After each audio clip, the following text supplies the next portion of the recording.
en direct de la goélette Miguel Caldantes, goélette de fret en restauration. Sur le port de Port-Vendre, il y a une allitération en P, mais ça n'a rien à voir. Aujourd'hui, c'est une émission, le retour des rails, on parle pas cocaïne, entre les quais du port et le train, la gare de Port-Vendre, pas celle de Perpignan. Qui aujourd'hui, la goélette, c'est le centre du monde, mais je m'égare. On va commencer avec Mika, que vous avez déjà vu il y a pas longtemps. Ça. Alors, qui es-tu, Mika? Présente, qu'est-ce que tu vas nous chanter? Je suis déjà cheminot au sein de la SAS Fret. Voilà. Et je suis au syndicat des CGT des cheminots de Perpignan. Donc moi c'est Julien, Voilà. je suis conducteur de train aussi comme Michael, au petit train jaune, donc à Villefranche-de-Conflans. Et oui, je suis le secrétaire général de la CGT sur le département des Pyrénées-Orientales. Moi, Michael, docker à Port-Vendre, je suis à la CGT aussi. Bon, bah, moi c'est David, secrétaire adjoint du syndicat CGT Port-Vendre, docker. Ça fait 20 ans qu'on est là et on est bien. On est très bien. Laurent Gauze, pas CGT, président de la Chambre. Il le regrette. Il est parfait apparemment, président de la Chambre de commerce et opérateur du port Voilà. pour le moment et on l'espère pour les 15 ans à venir. Maïté Rico, délégué à l'urbanisme, pas syndiqué, juste élu par la population port-vendraise et vice-présidente du Caldente. Très fière donc de m'occuper de ce bateau. Cyril Hervieux, directeur du port pour la CCI. Alors, soit vous vous rapprochez, soit vous parlez plus fort, faudra trouver une solution. Voilà, alors, l'enjeu, donc on est dans le port, c'est un port qui a une activité commerciale, qui fait pas que de la plaisance, comme le port de Saint-Cyprien, ça fait des années qu'on parle d'un troisième quai. Il y a des tonnes de bananes, on donnera les détails après, qui sont déversées ici, essentiellement de la banane, si mes souvenirs sont exacts. Et l'enjeu, c'est plutôt que des camions prennent du bateau Alors ça va où, tiens, d'ailleurs? Tu me disais, Julien, c'était comment? À Rungis. Alors, spécialiste, c'est là. Rungis, après ça part un peu dans les pays de l'Est. Et aussi en Espagne. Espagne. D'accord. Voilà, vraiment pour le sud de la France et un peu pour le nord. Voilà. La moitié de la zone de Chalandis, c'est Espagne-Portugal, et la moitié, c'est la France et quelques pays. Voilà. Donc, on peut faire ça en train. Il y a eu des rails, il y a encore les traces qu'on va enlever. Et donc, là, pour une fois, tout le monde est d'accord. Tout le monde, que ce soit les camarades de la CCI, les camarades patrons, ou les camarades que ce soit Docker ou cheminot, ils sont tous pour le train. Merde, on est tous d'accord. Alors comment ça se fait que ça n'existe pas encore? C'est quoi le problème? Non, moi je pense que si on peut le développer, Cyril, on n'a jamais dit qu'on était opposé, bien au contraire. La première le préalable qu'on pose, c'est de pouvoir avoir aujourd'hui une pérennité sur l'ambition portuaire portée notamment par la Chambre de commerce et demain portée par des opérateurs, et de pouvoir pérenniser le tonnage. Cyril pourra vous le dire, on est en 2022 sur le deuxième tonnage historique. On espère, je m'avance un peu, battre ce tonnage historique en 2023. Et donc pérenniser l'arrivée de Port-Vendre des bananes, des litchis, des tomates qu'on a eu aussi cette année, de développer d'autres lignes. Clémentine, mandarine, Maroc. De développer cette ambition de Port-Vendre et après, en second temps, quand on aura pérennisé les opérateurs, les lignes, le tonnage, bien entendu, il faut immédiatement, mais il faut le faire l'un après l'autre à mon sens, immédiatement voir comment on peut, depuis Port-Vendre, répartir l'ensemble des marchandises qui arrivent de la meilleure façon, et c'est sûr qu'on est d'accord avec vous. Le train, c'est sans doute aujourd'hui un train qui fonctionne, un train qui part à l'heure, qui arrive à l'heure, ça serait sans doute un outil fantastique. Et dans ces conditions-là, bien entendu, on soutiendra la possibilité de remettre le train. Ça ne dépend pas à ce niveau de la Chambre de commerce. La question du port de Port-Vendre et de son ambition, la Chambre le partage et le développe, le reste non.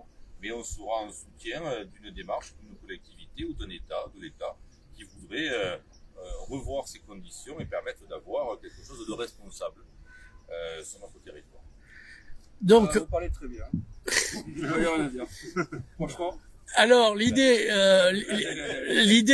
c'est combien on a de tonnes de bananes, c'est ça? On va faire un petit. Grosso modo, Thierry, on va dire. Thierry. Voilà, les Thierry va donner les chiffres, chiffres exacts peut-être même. Alors, aujourd'hui, sur le port, on a 160 000 tonnes de fruits à l'import. Ouais, 90% c'est des bananes. ouais, Ensuite, c'est des ananas.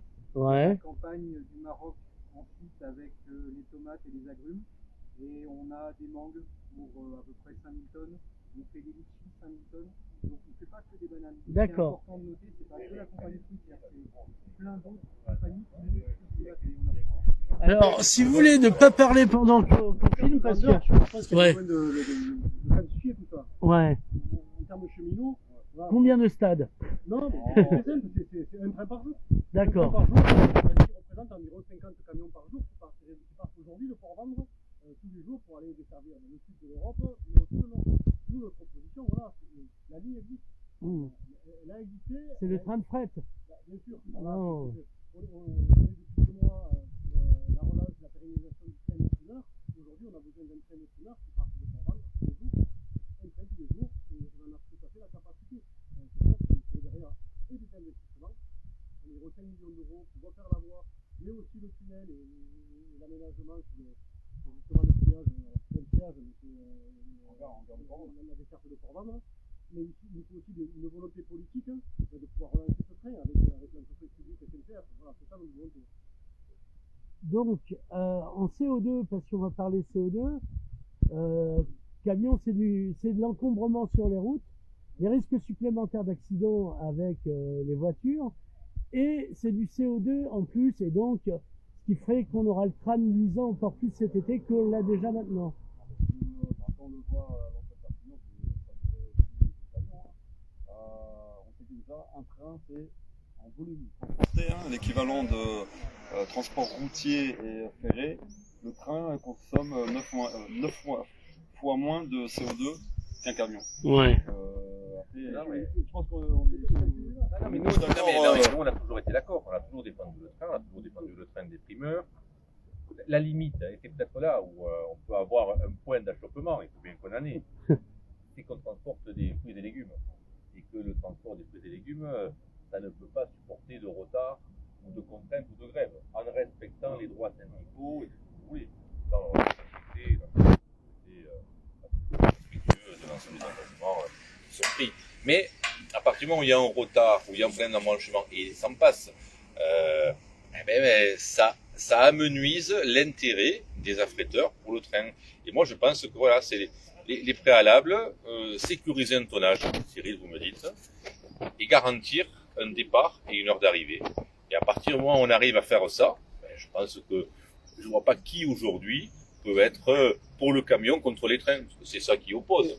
On est clair là-dessus. Mais je pense qu'il faut vraiment avoir une garantie d'acheminement et de garantie d'horaire, parce qu'on est sur de la matière qui doit, et vous l'avez dit, qui doit arriver en grande partie à Rungis, ou en tout cas dans les marchés d'intérêt européens.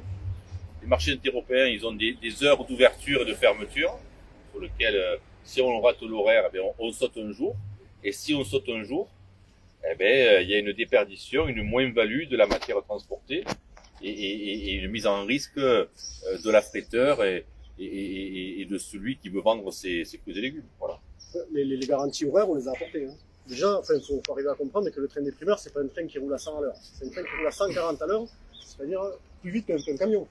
Ouais. Et partir d'un train complet au départ de Port-Vendre, c'est tout à fait faisable, on l'a dit. C'est 5000 tonnes qui arrivent par semaine. C'est-à-dire qu'on peut faire partir très bien un train par jour, sans problème, et qui va directement à Rungis, sans aucun souci, et qui ira forcément plus rapidement qu'un camion. Le tout, c'est d'avoir cette volonté-là de le faire. Mais il faut d'abord des investissements, etc. Quand on voit les millions d'euros qui sont investis, rien que sur la rocade qui vient d'être refaite, on ne comprend pas pourquoi cet investissement il n'a pas été fait sur la voie ferrée, et à plus forte raison sur le troisième quai aujourd'hui, parce qu'on a besoin aussi vous l'avez dit, hein, de pérenniser le trafic et l'arrivée des marchandises sur le port de Port-Vendre. Non, mais ça, moi, à ce niveau. Je ne peux pas juger les investissements qui sont faits par mon bailleur. C'est quand même le département qui est le bailleur du port. D'ailleurs, c'est parce qu'il s'endort ou ça n'a rien à voir? Nous, on Non, considère mais que c'est à l'État aussi à prendre ses responsabilités, notamment sur la mais question je de voies pense qu'on ferrées. peut faire les deux et que l'investissement sur l'amélioration des routes n'est pas antinomique d'un investissement sur les trains. Voilà, non, Cyril, nous on a toujours défendu cette position. Sécuriser les apports, garantir les horaires, développer le train, c'est un triptyque qui nous va très bien, je pense, à la conférence.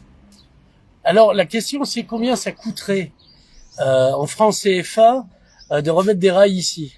Je l'ai dit tout à l'heure. Vous pouvez convertir en euros. 5 millions d'euros. 5 millions, bah, je les ai, attends. Non, mais en clair, C'est pas des chiffres. en clair, c'est 1 million d'euros au kilomètre Ouais. pour pouvoir faire un renouvellement voie ballast, c'est-à-dire vraiment la plateforme. Là, il faut revoir un petit peu la caténaire, c'est-à-dire Ouais. l'alimentation électrique et le tunnel. Voilà, globalement 5 millions d'euros, on peut refaire la ligne qui parte directement du port pour aller sur le quai à Port-Vendôme, donc il n'y a pas de souci. Et nous, je pense qu'on a l'équipement, mais non plus. Ah, vous avez l'équipement. Alors, je prie de ne pas parler, enfin pas vous, mais celui qui parle. Sinon, au fond de la classe, près du radiateur. Oui, alors Le allez-y. radiateur, on l'a au-dessus, Nicolas. Après, c'est 5 Et millions tape, hein. d'euros, c'est tout à fait faisable hein, Ouais. par des pouvoirs publics de pouvoir investir pour développer le train. Il faut cette volonté politique. Si déjà on sait Alors que c'est qui est l'État, d'accord, mais ça peut les être organisations des syndicales, fonds fédères. On en parlait avec politique. Cyril, avec Laurent. Non, mais ça peut être déjà, ça a été dit, je pense qu'il faut un accord des collectivités, de l'État et des financeurs. Nous, on est force de proposition pour développer l'économie locale. Mais la CCI, je vous rassure, ne va pas financer la remise en route du rail. Et je laisserai la parole à mon ami adjoint de Port-Vendres. Je pense que la mairie non plus va se dédouaner d'apporter des fonds. Donc, je pense qu'il faut se mettre autour d'une table et Fait une de cagnotte voir, litchi. non, et de voir l'intérêt, de voir avec les financeurs l'intérêt après le montage du dossier, fonds fédères, fonds structurants, etc. Je crois qu'on a assez de compétences dans toutes ces collectivités pour trouver le bon cheminement pour le faire financer. Ça a été dit, je pense qu'à un moment donné, c'est d'avoir une envie politique qui doit être rassurée par des chiffres pérennes d'une activité. Et ça, je pense aussi que nous, on défend une voie de l'économie en général, on défend aujourd'hui le port de Port-Vendres, on défend son activité, et on défend la démonstration que le port de Port-Vendres a une activité aujourd'hui et demain. Et à partir du moment où il y a ça qui est démontré, eh bien on pourra aller au-delà. Et au-delà, c'est comment on achemine tout ce qui arrive à Port-Vendres. Mais pendant un moment, je le comprends, c'était compliqué. On avait des tonnages de certaines années, Cyril, qui ont baissé à un moment donné. Là, on est sur une recrudescence.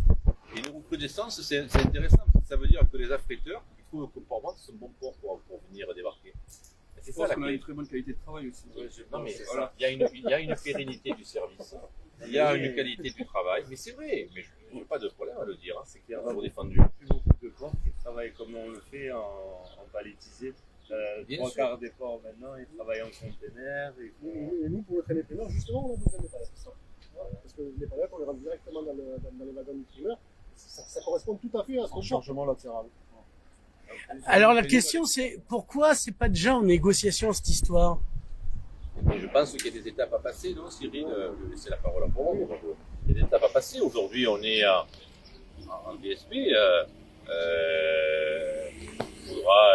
On a déposé une offre de soir, et puis on verra ce qu'il en sera le moment voulu et la vision qu'on pourra apporter, je l'espère, sur les 15 prochaines années et la pérennisation d'un tonnage.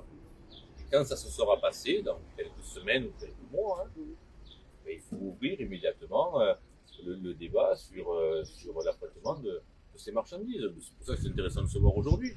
Parce que c'est peut-être un poil trop tôt aujourd'hui, mais on parle de quelques semaines. Donc, à partir du moment où la volonté est là aujourd'hui, sera la même en septembre, je pense que ça sera le moment. Et on pourra avancer là-dessus. Après, il y a la mairie de Port-Vendres aussi qui peut... Merci de ne pas l'oublier. Non, mais après, il y a surtout aussi, là, cet après-midi, les annonces de monsieur Baud, ministre des Transports, concernant l'avenir de fret SNCF. Voilà. Après, l'État a annoncé 100 milliards d'euros pour France Relance, 100 milliards d'euros pour le ferroviaire. Donc avec le syndicat des cheminots de Perpignan, On a débattu et on a, au ministère, mercredi 10 mai, on a rencontré le directeur de cabinet et on a porté la réouverture de la ligne de Port-Vendre jusqu'au port, pour niveau ferroviaire et de train de marchandises. Peut-être que voilà, dans les 100 milliards, il y aura une partie Dédiée. dédiée pour cette partie-là. Voilà. En tout cas, la CGT a les forces de proposition. On relance encore Monsieur Beaune, voilà, qui devrait faire des annonces, j'espère pas trop méchante pour. On lui fera passer. Ouais, La mairie de Port-Vendre, quand même. La mairie de Port-Vendre. Mais qu'elle s'exprime, enfin, diable. Bon, merci monsieur. Bon, d'abord, il faut quand même considérer, j'ai entendu tout ce que ces messieurs disent, à aucun moment c'est votre compétence qui est en jeu ou mise à partie. Donc, Port-Vendre a toujours été naturellement un port. Donc, et avec ça, ils sont les deux seuls ports à avoir leur plan d'eau au sein du village. Donc, je pense qu'il faut non pas se pencher sur des intérêts privés avec des considérations tout à fait nombrilistes, mais il faut tenir compte de l'intérêt de la population port-vendraise.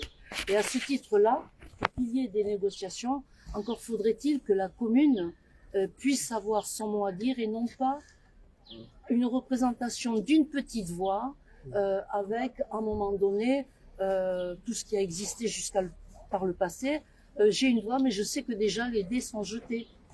C'est un projet qui est important, c'est un projet qui va toucher beaucoup de monde. Il est vital, il est nécessaire, et c'est dommage qu'on ne puisse pas se mettre autour d'une table et une fois pour toutes en débattre, en découvrir ça. La SNCF contient, je crois que c'est un des pays en Europe où on a le réseau ferroviaire le plus important du monde. Donc pourquoi ne pas l'exploiter, etc.